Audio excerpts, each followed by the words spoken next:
Okay, today we're going to see how you can use Claude AI to write code and apply them into your embedded system. Okay, so what you need to start with will be, you need to have a project description. This is what you need to have on your phase one. Okay, this is what you need when you start. Then once you have your project descriptions, you need to go and start by trying to understand the project. Okay, in phase two, so this is project description. This is actually phase one. You need to have your project descriptions. Then you go for phase two, which is project understanding. Here you can use AI. Just go search on AI. You can use AI to search and learn, try to understand the project. You can use Google, search on Google if there is anything related to the project. It can be images, or it could be website, web page, if you can find. Okay, it could be GitHub, YouTube. Okay, just try to get, and it could be more that you can get, even just information that you can get. It can be maybe article. Okay, you need to search about the project so that you can build your understanding of what you need to do, what you need to accomplish, what are the similarities. The reason that you go under phase it's just to look for similarities.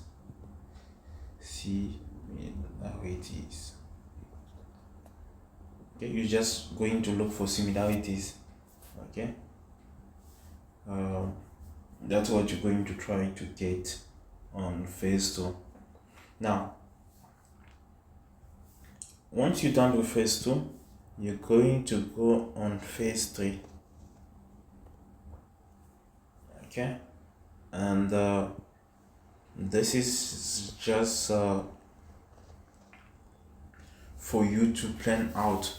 Okay, based on the information you got, going to plan out. Okay, and that's our phase three. This is phase three, where you sit and then you start planning out. Okay, this is an important point, because when you go about planning out, you need to define. Okay, you need to be able to define the component that you're going to use on the hardware side.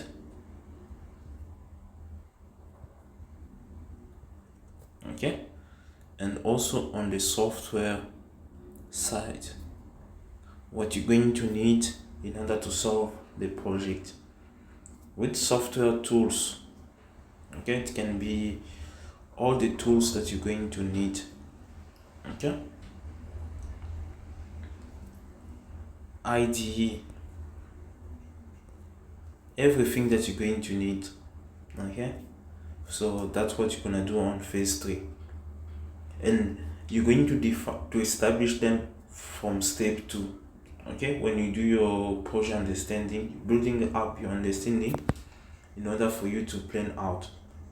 Okay, and then once you're done, because on the planning phase you should be able to know which component you're going to need, which blocks. So you need to define blocks.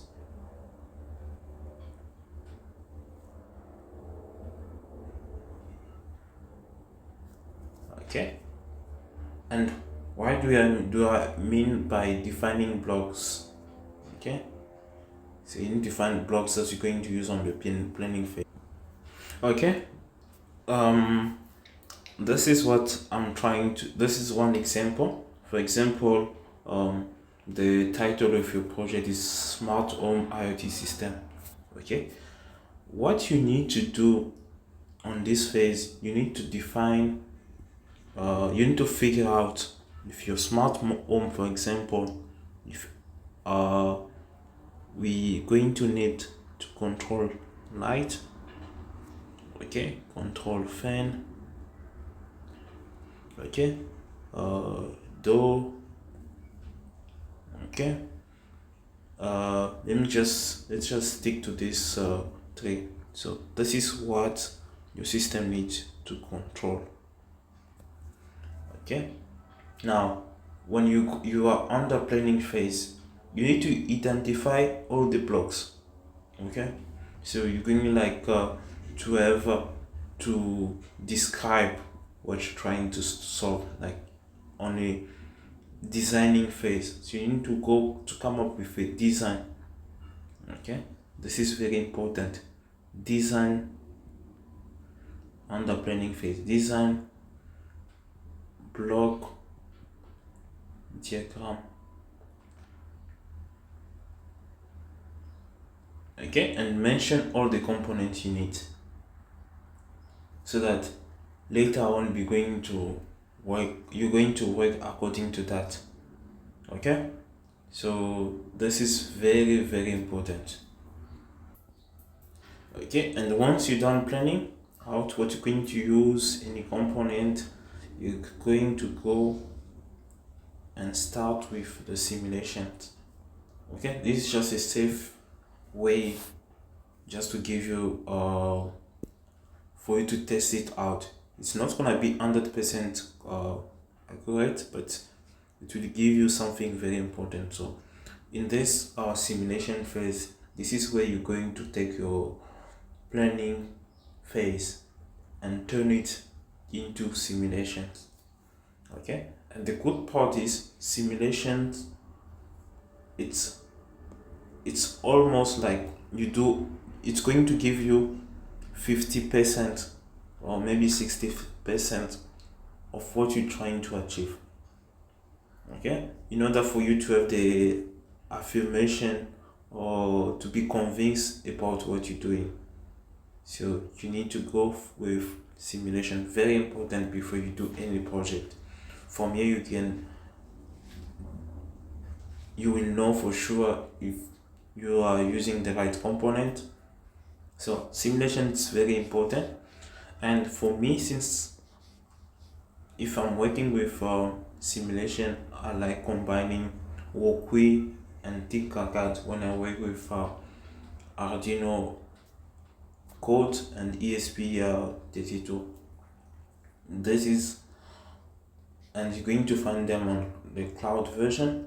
Okay, now this phase is very important. This is where you're going to design the circuitry. Okay, I'm going just to, you're going to design,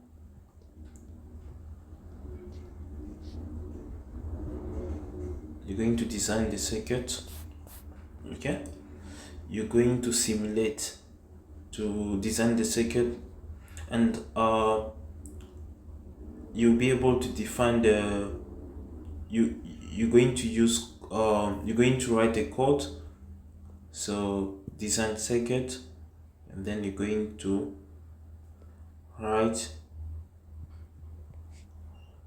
code. Now there is one easy trick that I do. Okay, on the simulation code, actually don't have to write the code. Okay, what I'm trying to tell you is you will find code. Okay, on when you go back to step 2, when you're looking for similarities, you're already going to find code. Okay, so there will be already similarities, because when you go to step 2, where you were trying to understand this project. Okay, and make sure that when you are on step 2, you can also look at Wokwi and Tinkercad. This is also very important. You need to look at Wokwi and Tinkercad.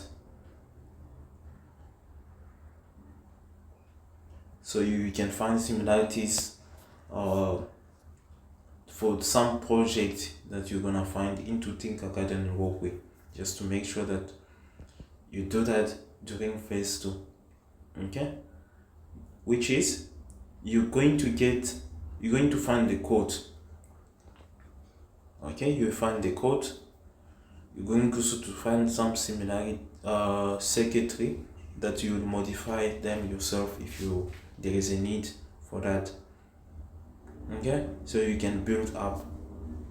So this is code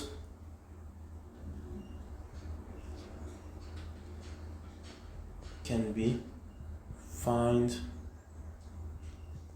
in old project. Okay, in other form from other users. Okay, so when you go into Wokwi and Tinkercad, there's an option for you to find code from other users. This is just easy. Even the design, this is just easy for you, saving you time, and you can just take the code that you find there, combine them in such a way it works with what you're trying to achieve. And don't worry about modifying the code and so on. This is where we're going to move into step we're going to use Claude. Okay, and we're going to use the ESP32 for our main goal. Okay, now what you're going to do once you're done with step 4, you're going to go into Claude. You're going to go back to Claude, since you use Claude maybe Grok to do some investigation for your understanding. Okay, what you're going to do here, we're going to go into, we call it step 5, which will be, you're going to take the code, okay, similarities that you're going to find when you search on Tinkercad, okay, for others other codes that you will find on Tinkercad or Wokwi from other users. You're going to bring it into Claude AI. Okay, you say that's Claude, these are similarities, so you're going to copy the similarities that you get. So you're going to copy the similarity that you get from searching from when you were doing your project investigations. Okay, and then you're gonna say this is from the simulation, then you bring it to Claude. Okay, and then you provide Claude your project description on step 1, and then Claude will take that information and modify the code. Okay, modify the code and give you something that is unique to your need. Okay, so in that way you can and Claude will be able to tell you which hardware component you can use. But remember that you have to know, because the AI is not it's not very good at identifying the exact right component. It will give you an idea of what component you can use, but you have to have some knowledge, some background into electronics, or maybe if you do some you do well your project understanding phase, okay, then you'll be able to use the code given by Claude, because you need to make sure that Claude use the same structure, because if you let Claude write the code from scratch, it's going to be a problem. You need to tell Claude, okay, this is what I need. I want you to use the code exactly to make use of the steps that other users, okay, other people use, because when you go on the Tinkercad, there is a public option to see the code from others users in the same from Tinkercad. Okay, you see that just use the same steps, but implement my project description, what I'm trying to achieve. Give Claude all the code that we have, and remember, it can be, you don't have to go with all the code. You can have just, like I said, block by block. So you can have the code that generates light, the code that generates fan, that control the fan motor, the code that control the servo motor, which open the doors. So you can have each code, okay, you just document them, give it to Claude, say, this is what I got from I got this code when I was doing my investigation. I want you to write me the complete code that include everything, and based on the project description. So then Claude is going to run and give you the code, final code, and give you the how you can connect the hardware layer, okay. But the thing is, Claude is not gonna give you 100% the code you need, so you need to test it out, okay. Sometimes you can have code with errors, so every time there's an error, give it back to Claude. Just copy the error, copy and paste to Claude, and tell it, this is the error I'm getting. Claude will debug, fix its own code, and so on. Now, why do I need Grok? I can do everything with Claude, yes, but the good part when you use Grok is search debugging. When you got a bug that Claude cannot fix, like you spend hours, and it's very strange, because it could be just pin connections, because maybe Claude is not updated. Claude doesn't know much about, if you're using ESP32, there are some pins for analog, PWM, digital pin, GPIO pins. So Claude might just give you a generic code for ESP32 board, okay, and then you try out, and then you figure out that some pins are not working. It could be on simulation or maybe on hardware, but the problem is always on hardware, not on simulations, okay. When you're done, the simulation is going to work, but when you go to hardware, you figure out some pins are not working, then that's when you need our friend Grok. Grok will search on internet, read documentation files related to ESP32 pin connection, and Grok will tell you exactly to change pins, or which pins you should use. That's what I like, the good part that I use Grok AI. We can also write code with Grok for free, but there's a limit. The same goes for Claude, and for Claude I always use the paid version when it's come to Claude, and then for Grok I use the free version. depending on you. If you can afford the paid version for both, you can just use Grok on free version. And for Claude, I'd advise you to go for the paid version because you're going to run out of attempts.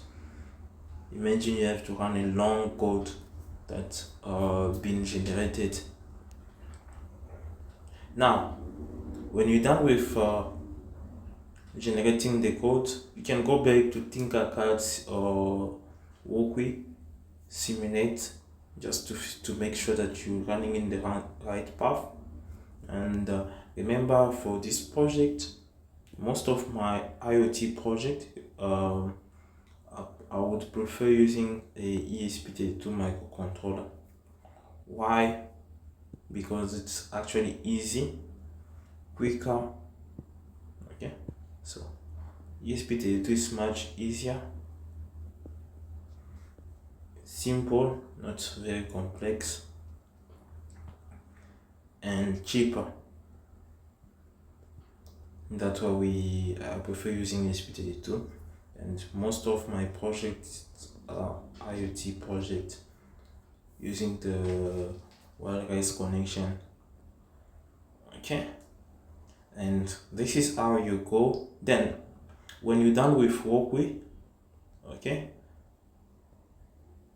and then you're done with Claude generating the code, then you're going to use the software, and this could be your step 6, because I believe this should be step 6. What you're going to do here, if you're working with hardware, you're going to download this software. Just download, okay, from the store, install, then you're going to configure so that it can run with ESP32 inside Arduino IDE. Okay, and then you're going to select the right board. Okay, so in order for you to run the Arduino IDE and run the code into the ESP32, since we're going to use a ESP32 board. Okay, and then the reason why we're using ESP32 because of the IoT system, and then we're going to connect it to the electronic component if needed. For example, if it was in this case where you need a light, fan, and there are other components, but you will find them during your planning phase, understanding phase. This is where you're going to see what other components are connected to the light. For example, I know when you go search on internet for when you do your project understanding, you will find light, you find LEDs. Okay, let's say this is the light. Then you're gonna find a resistor next to it. This is something that you will find on the images.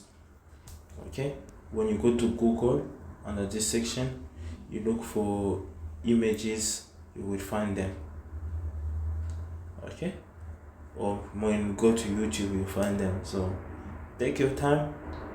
If you work on if you are a student, you work on a final year project, and this is a fan that comes with a diode. There is always a diode somewhere, so you figure out this when doing your investigation or during your simulation phase. Okay, and also what you're going to find is a servo motor.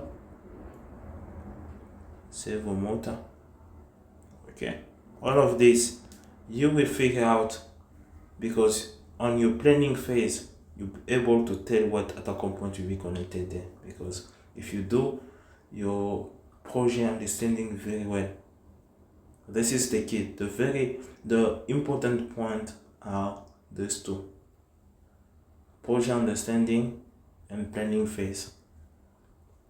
Okay, so that's what you're going to do there, and you select the right component based on what you have, and finally this is where you're going to end up. Phase 7. After connecting the right component to the ESP32, after uploading the code, this is the final step, which is 7. And here you will finally be able to create, okay, to connect the hardware to the software and finally get your embedded system running, and also making use of the IoT system so then you can control the system. Yeah, this is it. So it's like a roadmap. There is a lot of steps. Okay, this is more for, I would say, if you are a final year student, for example, and you work on this kind of project. If you're a final year student or someone that likes or someone who works on this area, so this is just a roadmap that you can follow if you're a final year student, and it goes step by step. Take your time, no rush. Okay, or any project, if you have this, you have to work on this project, this type of project, okay, and so on. Okay, I'll show you later on how we're going to apply these rules. Okay, we're going to go with a project. Maybe we're going to select this type of project, then we're going to build it up. Okay, and that's in any case. So see you on the next video.